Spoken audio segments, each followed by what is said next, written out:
Welcome, everybody. I am Jesse Mogul, and thank you for joining us on the American Contingency Podcast. We are a united nationwide community of steadfast Americans ready for any challenge that comes our way. We inform, equip, and train so you can be prepared to respond and recover from any man-made or natural disaster or situation. Thank you, everybody. Once again, I do not take it for granted that you spend a little bit of time with us here at the American Contingency Podcast. And boy, oh boy, do we have an amazing guest for you. Today, we are going to introduce you to Michael Lott. He is our Deputy Director and Operations Manager here at American Contingency. He's also a paramedic, a volunteer fire chief, and he is a retired Marine. He is most proud of being a husband, a father, and a grandfather. And I will tell you, having worked with this man for about a year now, he really makes sure when we're in team meetings to highlight spending time with family and making sure we take opportunities to really relish in those that we love being around us. Mike, I can't believe we finally get you on the microphone. Welcome to the show. Thanks, Jesse. Good to be here.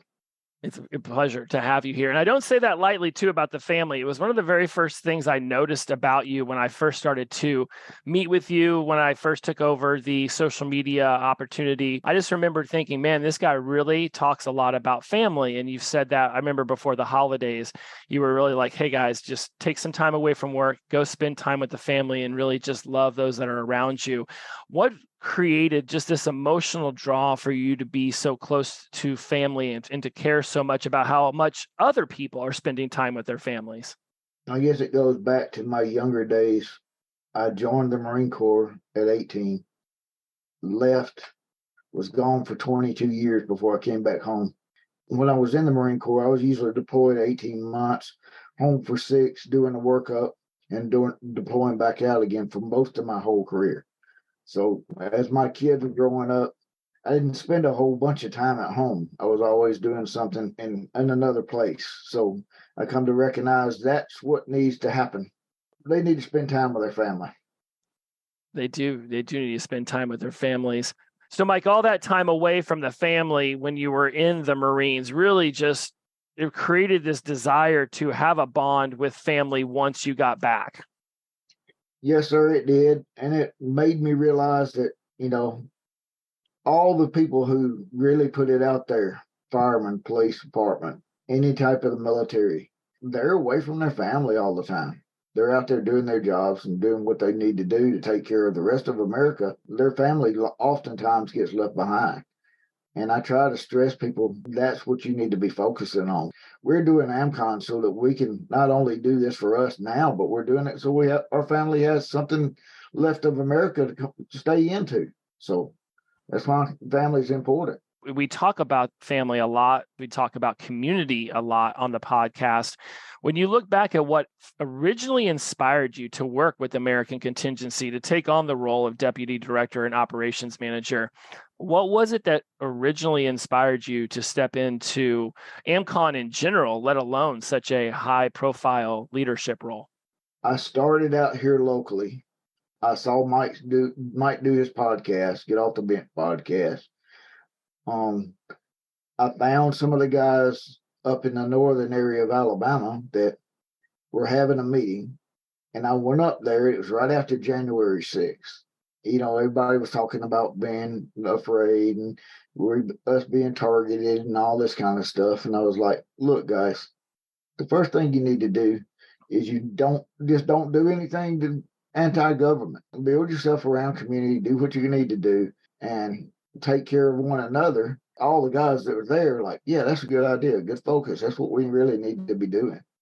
So we started doing that. Then they asked me to be a local leader down here because the local leader had just got a job promotion. He couldn't dedicate the time.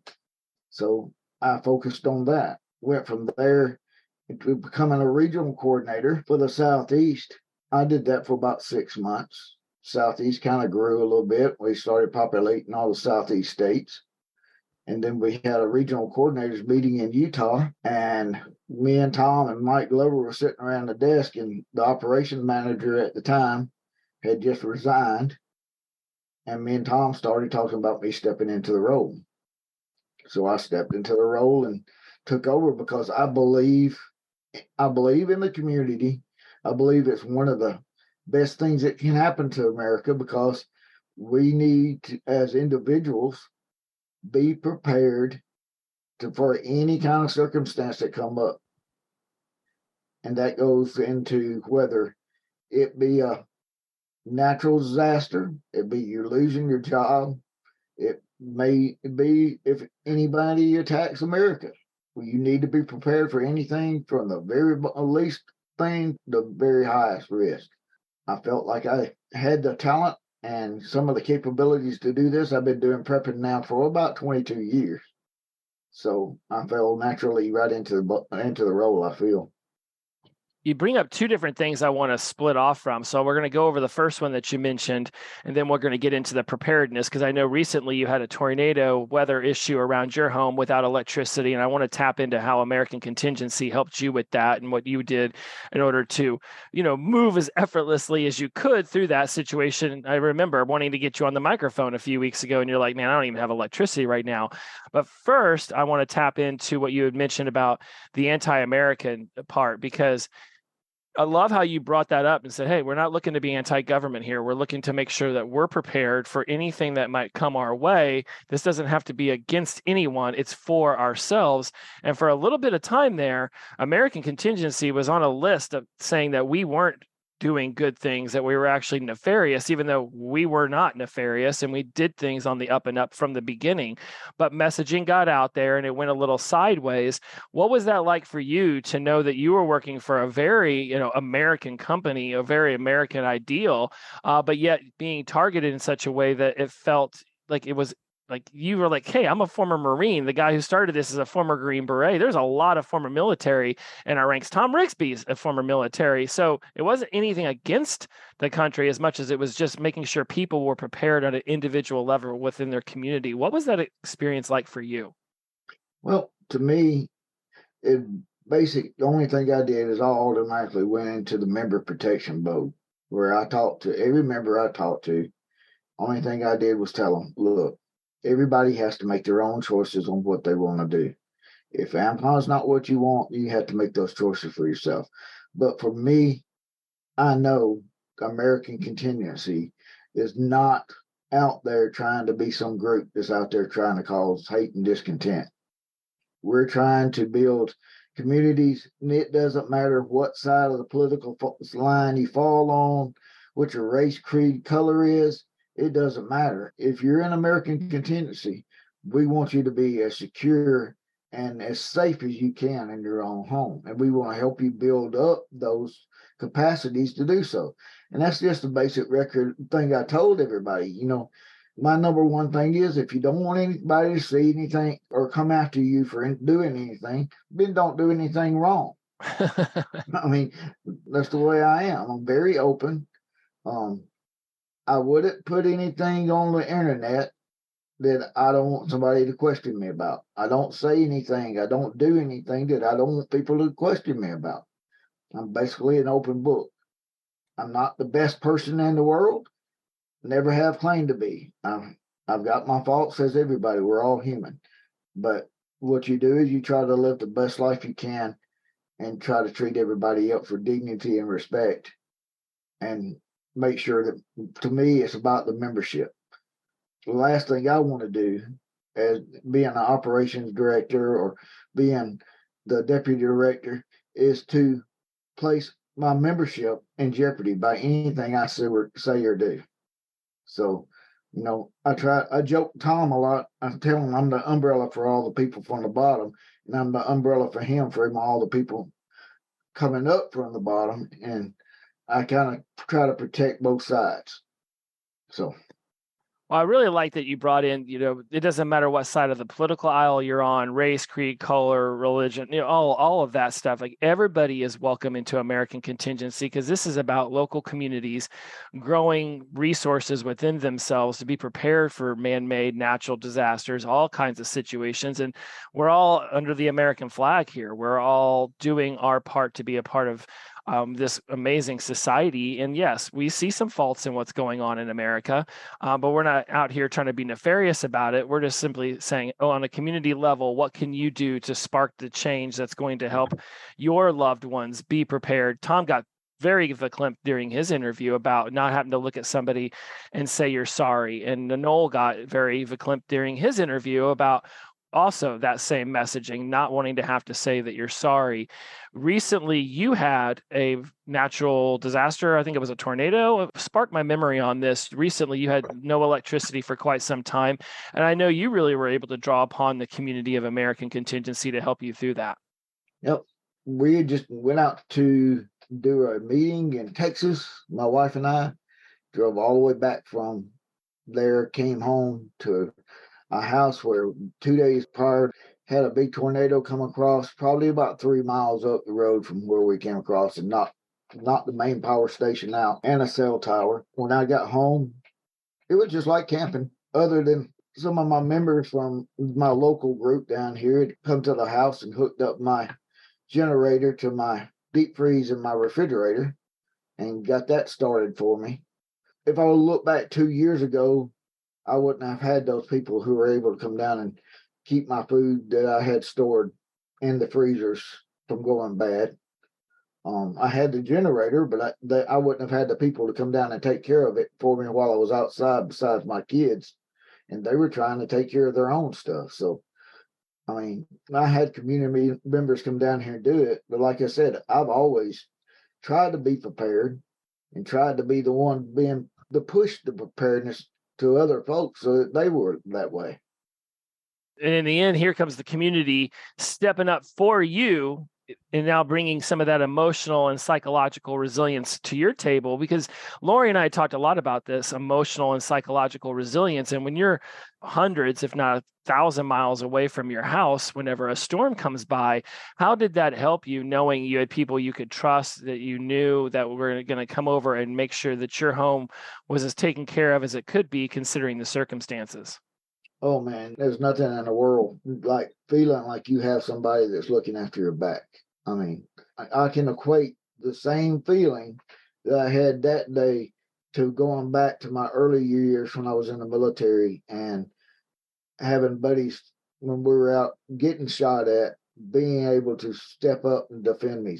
Knowing that somebody physically has your back and is protecting you and your livelihood and your family, and it's that same feeling of knowing that you have confidence that somebody's looking out for you as much as you are for them. You work a lot with the regional coordinators, and that's something I wanted to highlight with you, because of all the people that I'll have a chance to interview from AmCon to come on this show, you're the one who every Tuesday night you meet with all the regional coordinators. And for the audience who isn't as familiar with that, so somebody joins the membership and now they're one individual and they're looking to grow this community, and the regional coordinators are going to be heavy-handed in making sure that the new members come on, that they get to meet the people, they come to the meetings, that they get the information that they're seeking.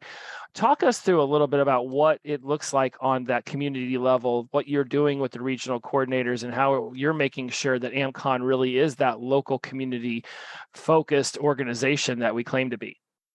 Well, number one thing I'm trying to bring with all the regional coordinators is that we're a team. There's 6 of us. We're working together to help each other formulate and strategize how to best help the citizens in the local areas, the local groups, the local chapters. Those are the key members that are they're the ones that are doing the work. They're the ones that are helping each other out on the local level.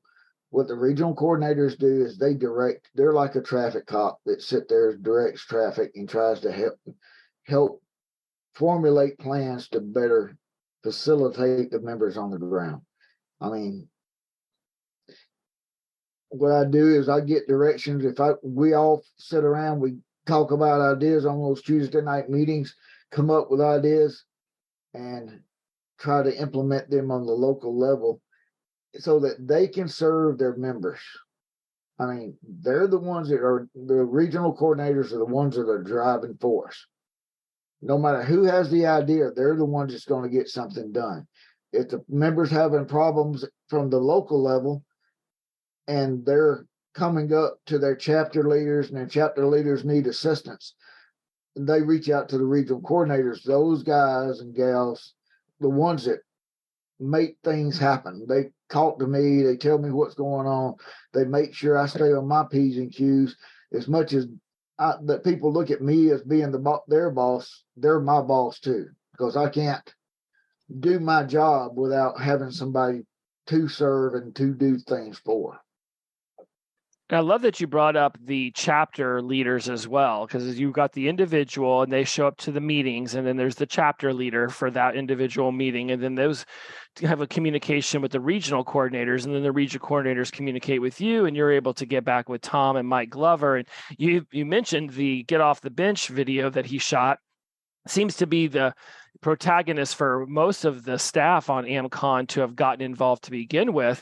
When you go and you have this communication with your regional coordinators who are talking to the chapter leaders, what are some of the issues that they're noticing that are starting to, be more prominent in people's, let's say, worry index?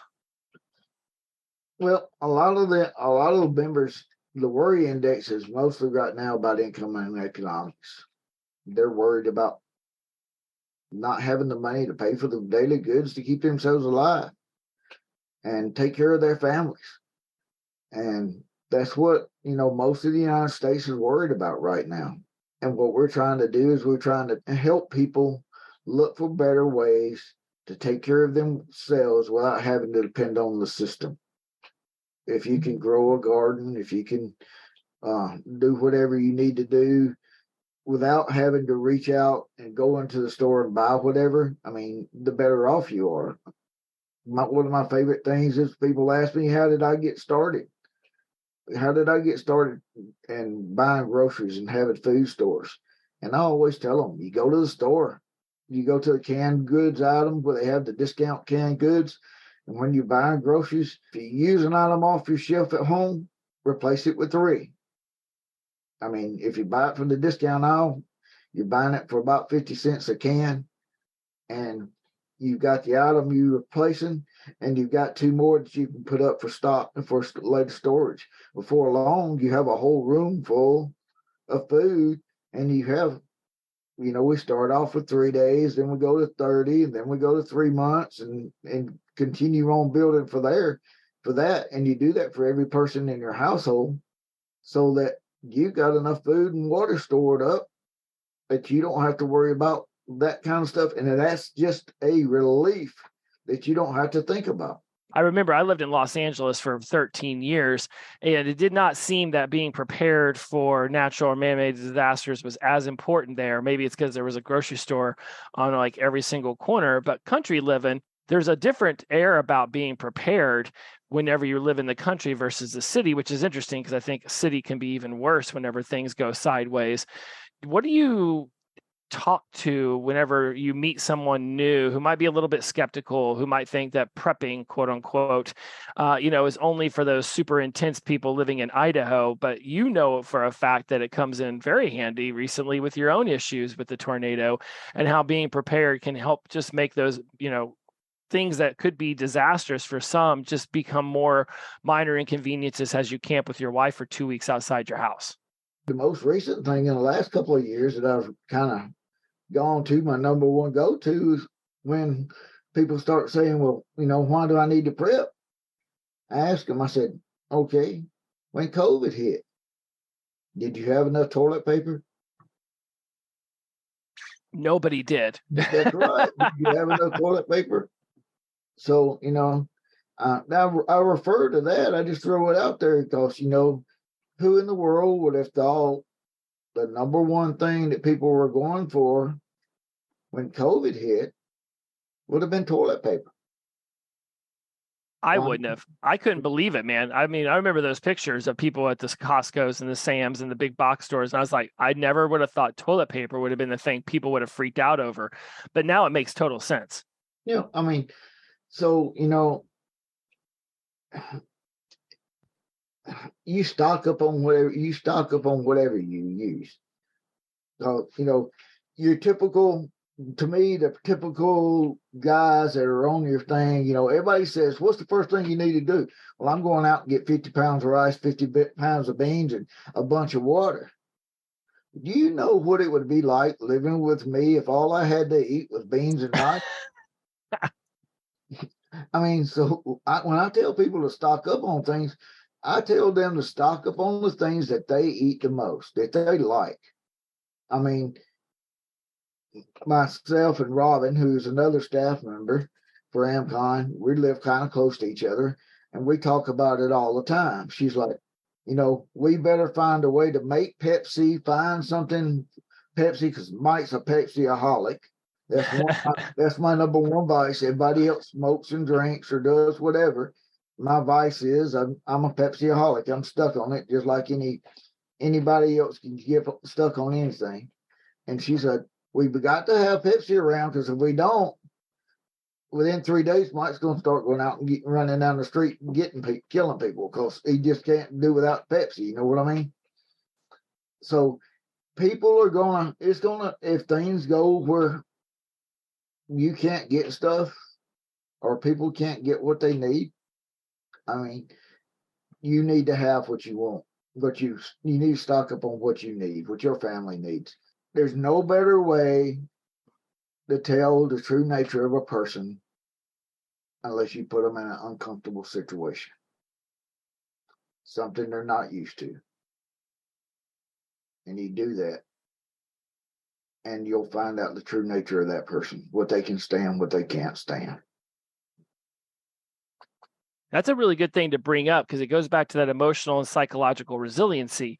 And I think that's the really big point here, is that we give people an opportunity to plan ahead of time, so they don't have to just be eating like a beggar. They have what they desire. And how is that landing when you're talking to the regional coordinators, when people actually are going out, they're figuring out an economical way to stockpile their house so they can be prepared?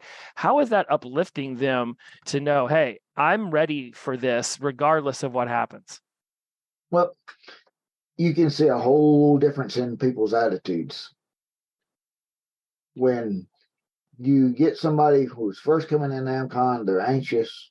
They don't think they know anything. They don't understand their own capabilities, number one. They start getting comfortable with what they're learning, and they start feeling like they're not that bad off, that they start being able to determine that they can manage a crisis on their own. You can see who those people are because the light turns on, and all of a sudden they're going from taking from the network to giving to the network and teaching other people about resiliency. They start telling each other, this is what I've tried and how I've done it. These are the results I'm getting from it. And it starts spreading around the whole community, where it's not people taking all the time, it's people helping each other on a day-to-day basis.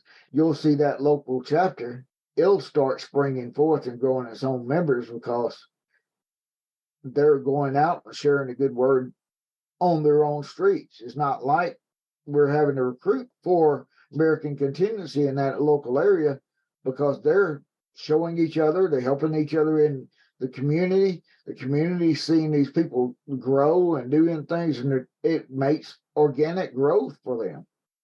So I love seeing things like the South Dakota group.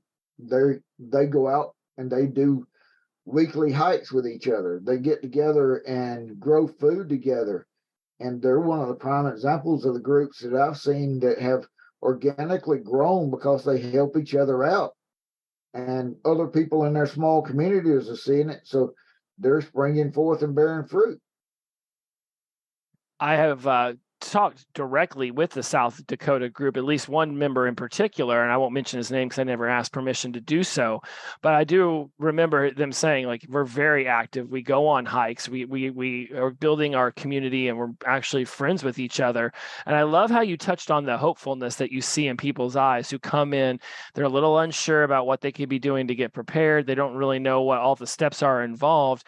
And then over a course of time, they actually become the mentors to other new members who come in. What do you see within that hopefulness? Because you talked about income economics. We've got the dangers of natural man-made disasters. There's a lot of things that can go sideways in someone's life that they could be prepared for. And then you bring in this hopefulness aspect.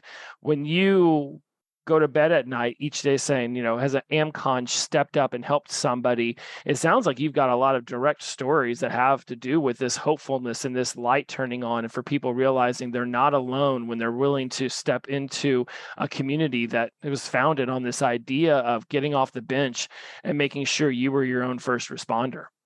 Yep. I mean, number one, I probably talk to AmCon members personally on a day-to-day basis. I probably spend 4 to 6 hours a day talking on the phone to different members. I try my best to travel to see different groups in their home areas and let them know that AmCon is here for them. We'll talk to them and let them know from my personal experience what we've got going on, what I've seen from other people do things. And as you do that, you can see the difference of how they change. They become more secure in themselves, and they develop plans. They talk to other members across the nation. At first, when people join, they're worried about themselves. Then as they start learning more, that spreads out and they help their community. And then as the community starts getting more comfortable, the group, the chapter, spreads to the state level. And you start seeing people in the states get together. Say Alabama. Alabama's my home state. I'll brag on it a little bit. Alabama gets together as a state probably 3 times a year. And we've started going from having 5 or 6 members meeting up across the state to we have this last camp out we had down here in my area. We had 48 adults, 7 children, 2 dogs, and a cat at a camp out. That's awesome. We had a great weekend of just sitting around the campfire, sharing meals, talking to each other, becoming a community, getting to know each other face to face, smiling, hugging each other's necks, letting each other know that we're there if we're needed. That kind of stuff, it makes a difference. I mean, if people don't have a closeness with their family or somebody else, it makes a difference to have that kind of a relationship with folks. Makes a huge difference. And that's one of the things we're going to close out on, is this difference that we can make. Given the current state of affairs, there's a lot of people, and not just in this country, but as the planet at large, that are just super worried about their trajectory of where this planet, where our country is going. How do you feel about the current state of our union and the world as a whole, really, Mike? And what gives you hope for a better future? My hope comes from my grandson. You raise good kids, you educate your children in the ways of history, and even though things currently aren't great, you give yourself hope that there's somebody that can come up and change for what's going on currently. To me, that's the way I'm trying to bring back, and the younger folks that I know and the younger people, is responsibility for your own actions and patriotism for your country. The willingness to give out of yourself to help others and do things to help other people, and not always expect something in return. The world itself has got its problems. Yes, it's always had its problems, and it'll always go. But, I'm trying to say it in a long way. I'm just going to come out and say it. God gives me my hope. He's there for a purpose. He put us here. He asked us to do things that he would do. And if you focus on him and work toward being more like him, then the whole world's going to get better. What message do you have for the citizens of the United States and the citizens of planet Earth? What would you like them to hear from you as your last closing statement for this episode? There is hope. American Contingency is a good platform to learn how to get there. It's a good community, but it has to start with you. You have to be the change. You have to be willing to focus on what you can do for others, not just what you can get out of it. And the American Contingency can help you focus on how to help yourself, your family, your nation. It's one person at a time. The change starts with one person at a time, and we can build on anything. That is a beautiful message, my friend. Starts with yourself. It moves to your family, your community, your city, your state, your county's in there somewhere, surely, your region, your country. It grows from you because the change you want to see starts with a person looking back at you in the mirror. Yep. Come see us at AmericanContingency.com. There you go, my friends. It starts with you, the person looking back in the mirror. Be the change you want to see in the world. Start with you, move it to your family. Then we get into your local community, your environment, your county, your city, your state, your country. It's all there. It's available for you at AmericanContingency.com because we are here to help people move from uncertainty to some level of certainty in what can be a chaotic world. So when you're ready to build the skills, the network, and the confidence to be ready for whatever comes next, join us at AmericanContingency.com. We'll talk to you next time. Bye-bye.